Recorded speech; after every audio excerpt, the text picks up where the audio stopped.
From the beaches of Dunkirk to the jungles of Burma, the British Empire fought with a mix of legendary masterpieces and desperate emergency designs. Today, we are ranking and explaining every major small arm, machine gun, and secret weapon used by the British and Commonwealth forces in World War II. From the iconic Lee-Enfield to the silent Welrod, let's dive into the history of British steel. 1. The rifles.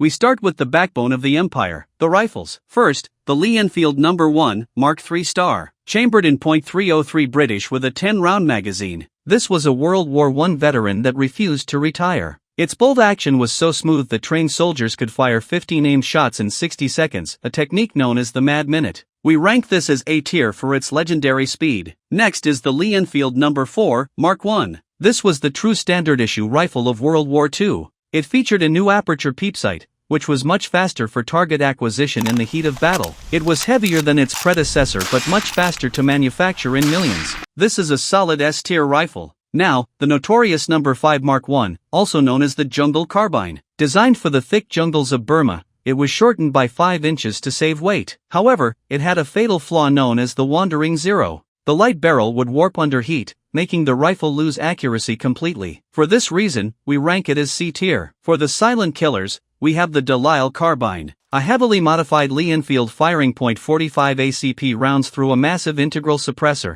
It was arguably the quietest firearm of the entire war, used by commandos to eliminate sentries without making a sound. A definite S tier for special operations. 2. Submachine guns. Voice. Moving on to submachine guns. Early in the war, Britain relied on the American Thompson M1928A1. The British version was rugged and reliable, but it was far too expensive and complex for a total war. It earns a B-tier ranking. Then came the Sten Mark II, the 11-shilling gun. Born out of desperation, it was made of simple steel tubes and stampings. While it was cheap enough to arm every resistance fighter in Europe, it was notoriously unreliable. If dropped, a loaded Sten could fire on its own, making it a nightmare for its own squad. We rank it as B-tier, unnecessary evil. The Sten Mark V was the premium upgrade. It added a wooden stock and a pistol grip for better control. This version was famously issued to paratroopers during the daring jumps of Operation Market Garden. An A-tier improvement. Finally, the Lanchester Mark I, a high-quality British copy of the German MP-28.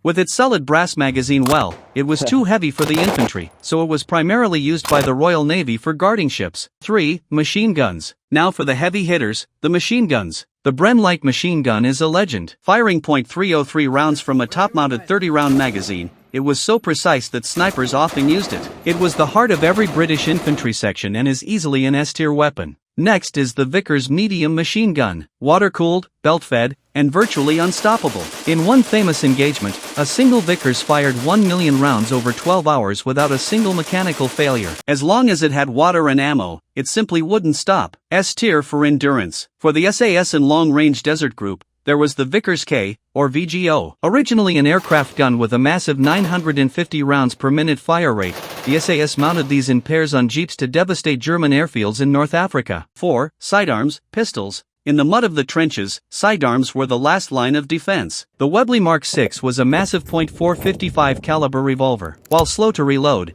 its heavy bullets had incredible stopping power. One hit was usually enough to end the fight. An A-tier classic. Then we have the Browning High Power, firing 9mm rounds from a 13-round magazine. While most soldiers carried 7 or 8 rounds, British troops with the high power had nearly double the firepower. This was the king of handguns and earns an S-tier rank. Finally, the Welrod silenced pistol. This single-shot bolt-action weapon was a tube of pure silence. Designed for assassinations, it sounded no louder than a stapler, making it the ultimate tool for clandestine operations. 5. Anti-tank and special gear. To stop German armor, the British used some very unusual designs. The Boy's anti-tank rifle was a .55 caliber monster. By 1942, it struggled against German tanks, and its recoil was so violent it often bruised the shooter's shoulder. It earns a D tier for being obsolete. Then there was the PIAT. It used no gunpowder. Instead, it utilized a giant, powerful spring to launch a shaped charge. It required 200 pounds of force just to cock the spring,